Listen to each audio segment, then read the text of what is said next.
La vie de Tandy aurait pu s'arrêter net, mais elle n'a pas abandonné.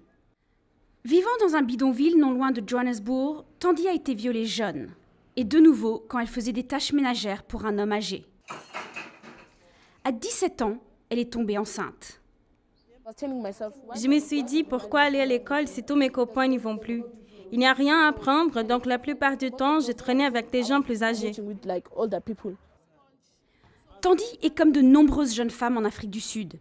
Elle est confrontée à la pauvreté, à la violence et à un risque accru du sida. En Afrique du Sud, les filles âgées de 15 à 24 ans constituent aujourd'hui 90% des nouvelles infections chez les adolescents.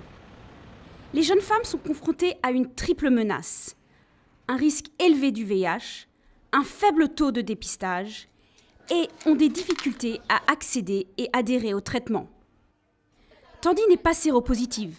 Elle dit avoir beaucoup de chance. Peu motivée par son travail, elle a rejoint Love Life, un des plus gros programmes de prévention du VIH pour les jeunes dans le pays. Chacun vient parler de son vécu. Ils rendent visite aux écoles et conseillent les jeunes. Ils se sentent capables de parler avec moi de tout, parce que dans notre culture, on ne parle pas de certaines choses, comme le sexe, surtout avec nos parents. L'ONU-SIDA considère qu'il ne faut pas mettre ces jeunes femmes de côté. Au contraire, il faut les protéger davantage.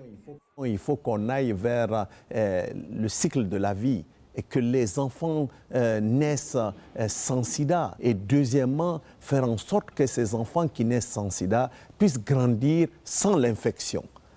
Tandy a continué ses études et aime donner des conseils. Pour moi, rester à l'école était une super opportunité car j'ai réalisé qu'en tant que jeune femme, je ne devais pas tout abandonner. Je dois avoir confiance en moi et croire en mon potentiel car j'existe. Je suis quelqu'un. Je dirais aux autres jeunes filles de parler, de s'exprimer. Cela aide beaucoup. Elle déborde d'idées et veut continuer à aider les autres afin que tous puissent grandir sans le VIH.